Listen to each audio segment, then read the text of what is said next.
uses the instruments most in keeping with modern science and today's culture. It seems that in this area, the intense development of philosophical anthropology, and in particular the anthropology that stands at the basis of ethics, meets very closely with the questions raised by Humanae Vitae. So I said this philosophical anthropology that he's interested in here is a type of metaphysics of the person. And it's a philosophical principle that whatever your metaphysics is, your ethics is going to come out in a certain way based on what your metaphysics is. And that is why he's putting such importance on philosophical anthropology as it relates to this ethical question of artificial birth control. Now, what is this contemporary philosophical anthropology, or this intense development of philosophical anthropology in today's culture that he's referring to? Well, you might know that you have to, in Europe, or at least on the continent, I'm not sure how it works in Ireland, I lived over there for a long time, you have to write 2 doctorates to become a philosophy professor. And John Paul, when he was Karol Wojtyła, he wrote one about St. John of the Cross, and his second one was about a philosopher named Max Scheler. Max Scheler was, you could say, a realistic phenomenologist, or you could call him a Christian personalist, in the same school as Dietrich von Hildebrand, who wrote the book In Defense of Purity that I mentioned earlier. Also in that group of people was St. Edith Stein, who studied with them. And John Paul, when he talks about contemporary philosophical anthropology and these intense developments, he's talking about that group of people that he studied very deeply and informed his thought. I've written some other articles about that. And so in part 2 of my talk, I will take the lead from him here, but I'm going to try to, and if some of you were at the last conference, you'll remember some of this. I want to develop, by drawing on these phenomenologists that he studied, a way for us to understand the metaphysical truth that we are an intimate union of spirit and body. And I'm going to do it, you could say, it's like metaphysics through phenomenology. So I have, now that I'm going to stop reading from quotations, you see there 3 points and then 6 points. I'm going to just kind of go through those points right now and try to bring to our minds this unity of body and soul. Now, it's going to take maybe about 20 minutes, and you might think we've stopped talking about birth control. But at the end of that, I want to come back with an example that I thought up, these 2 ways that a man could approach his wife, which I think, and I actually had this experience. I used this example. I was asked by the Diocese of Philadelphia to speak to the engaged couples at their retreat. And I used this example, and it did cause, in some of the people, a desire to know more about natural family planning. Okay? So I'll get to that at the end, that example. But now I want us to just do some philosophy here, because we've been hearing about anthropology, and it would be good to try to feel what this is. Okay? So there are 3 phrases that John Paul II uses often in Theology of the Body, and they're listed there. One is, you are your body. The other is, the invisible determines man more than the visible. And the third is, the body expresses the person. We heard that yesterday in Sister Timothy Proke's talk. When Eve was created, John Paul says, when Adam says, this is at last bone of my bones and flesh of my flesh, John Paul says that could be interpreted by saying Adam was saying, look, a body that expresses a person. A body that expresses a person. Now, this unity of body and soul, even before we start to talk about those 3 points, we should recognize it as a mystery. There are many mysteries in the universe. Like, for example, your own existence is a mystery, in the sense that a mystery is something that's very deep and profound, that we're very familiar with, but we rarely take the time to reflect on. If you take your own existence for a minute and just think about it, you immediately realize 2 things: that you had nothing to do with your own coming into existence. And you didn't ask to come into existence.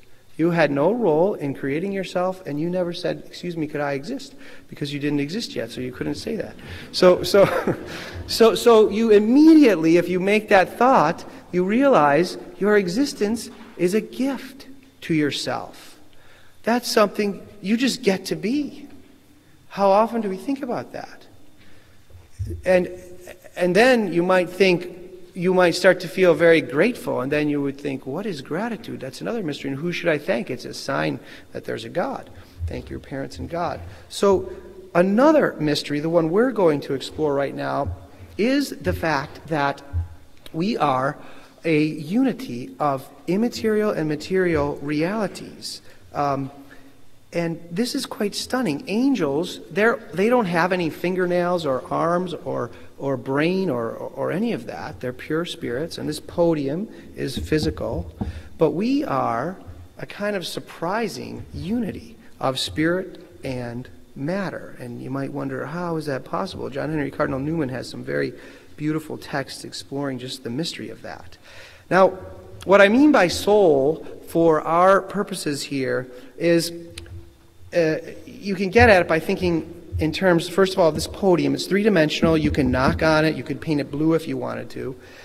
And there's all sorts of physical things like the beautiful Gothic church that we have here, and the planets and the trees and the stars. That's all physical matter. It's a huge, beautiful world. There's another world, you could say, within you, a world within you that is not physical.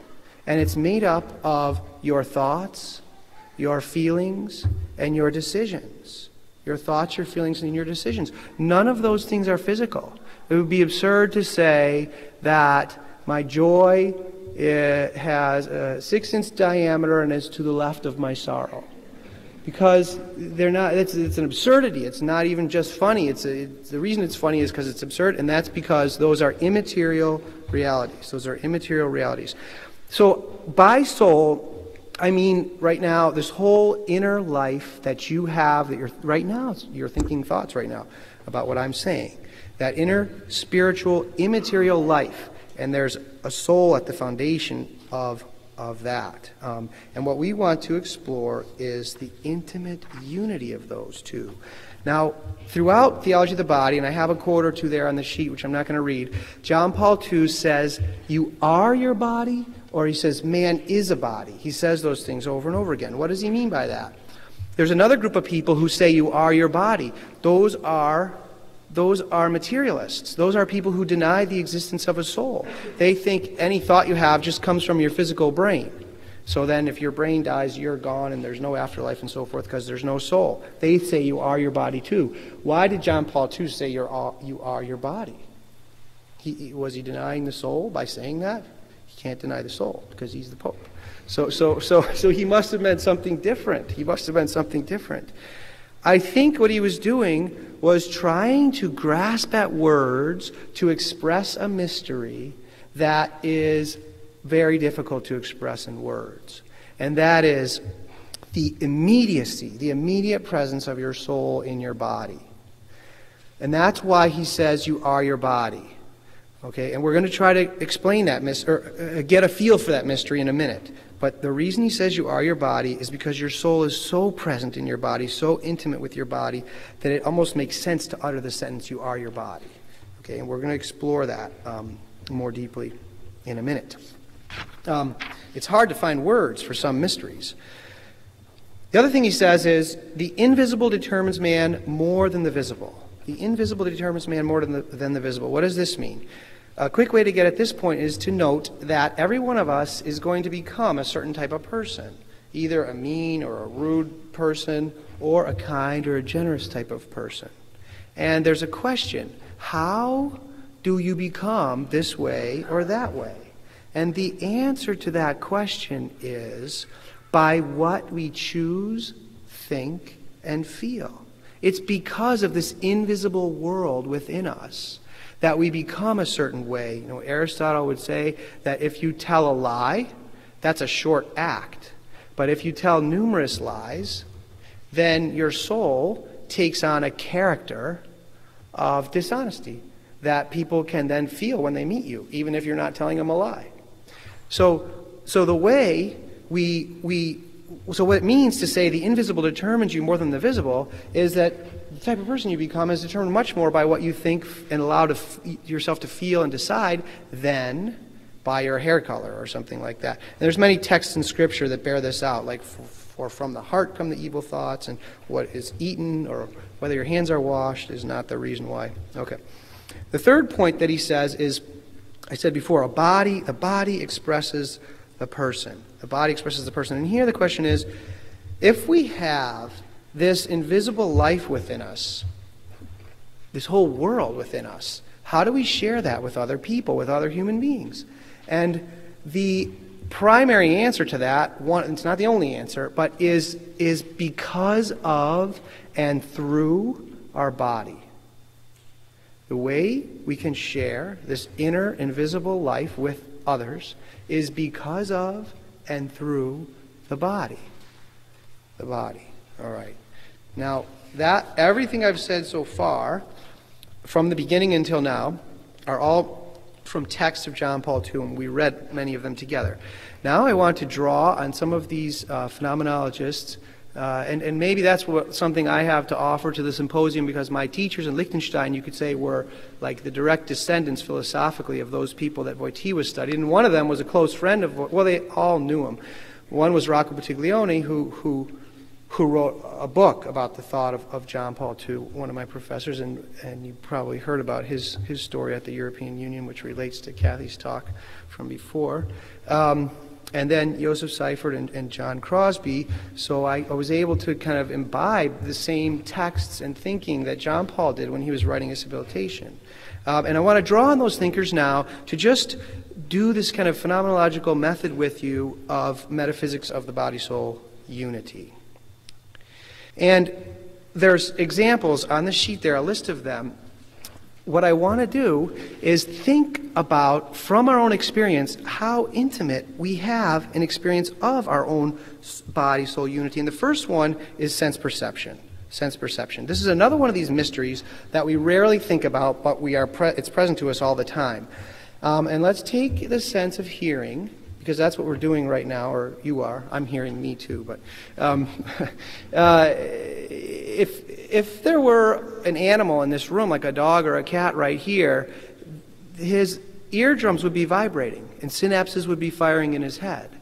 But there is a striking difference between hearing in animals and hearing in persons. And here, the difference is that I, right now, am thinking some thoughts, and hopefully they're meaningful. And if then I have to express them by my mouth and my tongue and my teeth and so forth, I make sound waves and they go out there. And then your eardrums vibrate and synapses fire. All that is physical. All that is physical. But what is stunning is that the meaning, which is a spiritual reality that I was thinking before I talked, is now present within you. A spiritual meaning is present within you that I had first. And you can ponder it right now. And then you can ask me a question later or tonight. Not today. But that's stunning. That's stunning. We are now transcending each other, our spiritual lives, because of and through our bodies. Because of and through our bodies. That shows one way of showing the closeness of our spirit and body union. Okay. The next one. I'm calling it the immediate presence of the person. You know, in the church, it's interesting. If you look up in the Catechism, sometimes the soul refers... The Catechism explains that in Scripture, the soul is used in two different ways. One is that it refers to the whole person, body and soul, and one is that it refers just to the spiritual dimension of the person, which the Catechism says is the higher value, even though the body is thoroughly good. Okay, and here, in this sense, I'm talking about the spiritual dimension when I use the word person, but really we're a whole unity.